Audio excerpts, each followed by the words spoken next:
Terrible Tuesday Tornado Theater. I was wondering what the heck this was. If you're not familiar with Terrible Tuesday, it is a very well-known day around here. Big tornado, F5 tornado, mile wide. It hit Wichita Falls, Texas. It also affected Lawton, Oklahoma. That was in 1979, happened on a Tuesday, obviously. Old TV. My uncle actually lived in Wichita Falls. He was a truck driver though, and he was gone on the truck. And I remember a few days later going to help try and clean up and everything, and it's just where he lived got hit pretty hard. He lived, for those of you that are familiar with Wichita Falls, he lived on Cunningham. And basically, there were no street signs or anything. You couldn't, if it, not for the fact that when we showed up, he was standing out in the front yard, we probably wouldn't have known which house was theirs anymore, even though we'd been there 1,000 times. Okay. Okay, it says they're going to recreate. Okay, so this is like a cellar. This would have been a really nice cellar. Okay, this presentation features loud sound, strobe lighting, and other effects.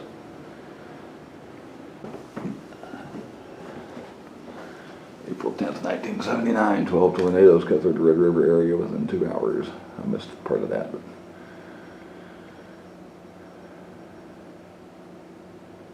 the day that the tornado hit, it was a typical spring day. The clouds were super dark and they were just churning left and right. And we were watching TV at the AM station, and they were talking about the storms were forming out in the Vernon area. I mean, you'd have think that something's going to happen today. Charlie, I'll tell you what, they've got a bad one up there.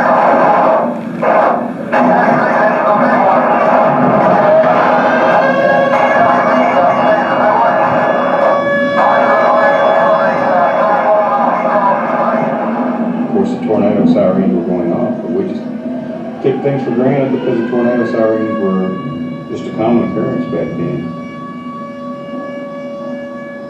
I remember we were watching the news and they broke in at 6 o'clock and said, okay, we've had a tornado touchdown in the stadium. And if you haven't taken cover yet, please take cover. And immediately, everything went dead.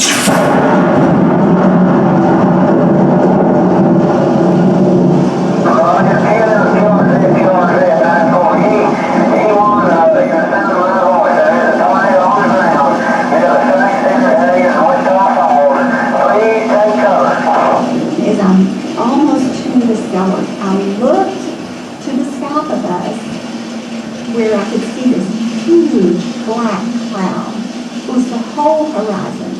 And all of a sudden I see houses going up in that black cloud. When we turned on Caulfield, we realized it was a tornado. And it was huge and it was just tearing up my neighborhood.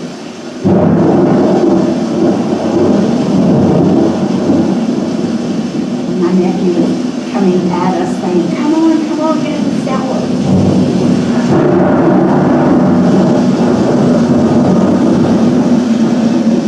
As they were holding on to that cellar door, the wind just started pulling their doors out.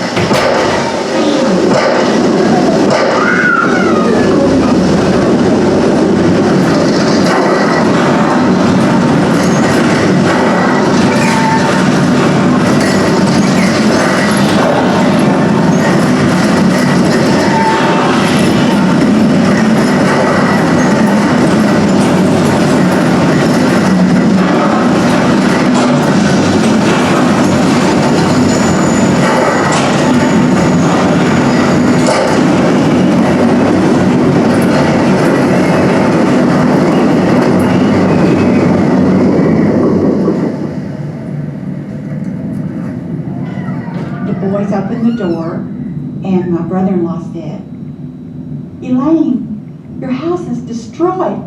At that point, I realized that I was in the eye of the tornado, and and I saw cars and rooftops and stuff circling. It was the most eerie stillness and dark that you could ever feel. Get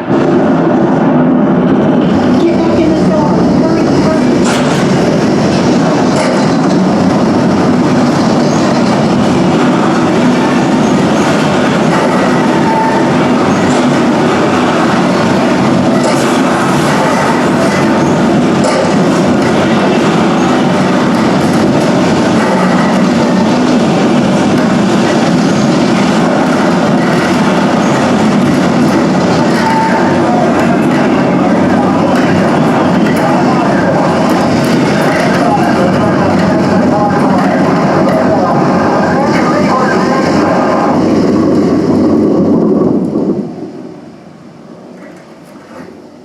After we got over, we were looking, and about that time it was tearing up French Quarter apartments, you know, and that's something I'll never forget. I thought, man, I wonder how many people were there.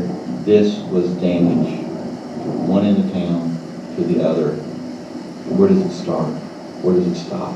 And I felt like at that point that I had come out from under the mattress in somebody else's skin. This was somebody else's world. That feeling didn't leave for years. I think the thing that helped me realize that the worst was over was when I saw Bobby, because I knew he was safe and he knew that we were safe. All of that other stuff, we could fix that. And then I started walking house to house, pulling debris off and pulling people out of bathtubs. And every time you turn around, you hear somebody crying for help. This is James Bond in the United Supermarket News Liner again. Site Center Mall is severely damaged. They're laying out in the field. Undoubtedly, there must be some people in these vehicles that have not been out.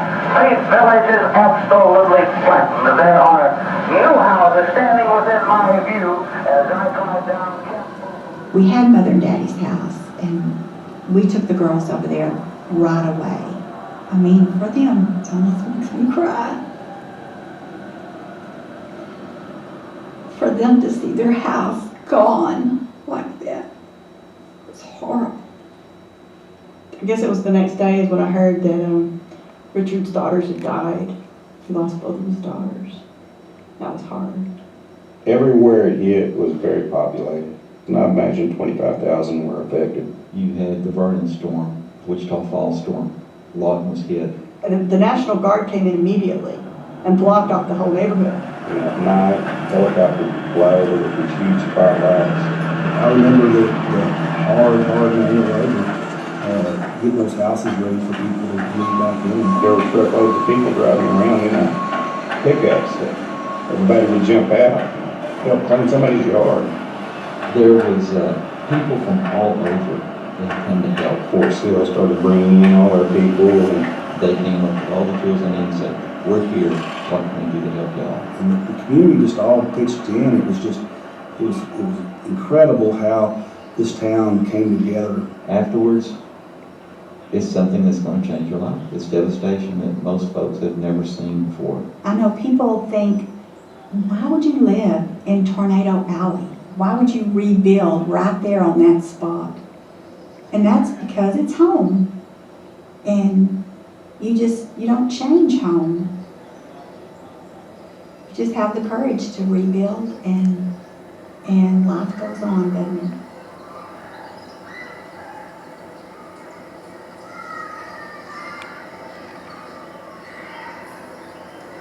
Wow.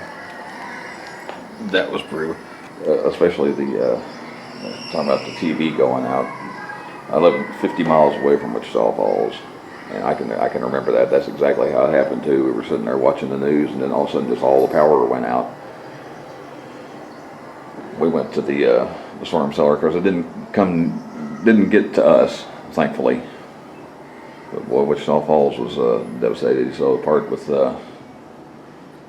Sykes Center Mall, that was kind of the area that my uncle lived in, off of Cunningham, if you're not familiar with the area. But okay, well, I just wanted to share that. I always say I hope you enjoyed it, but I hope you didn't enjoy that.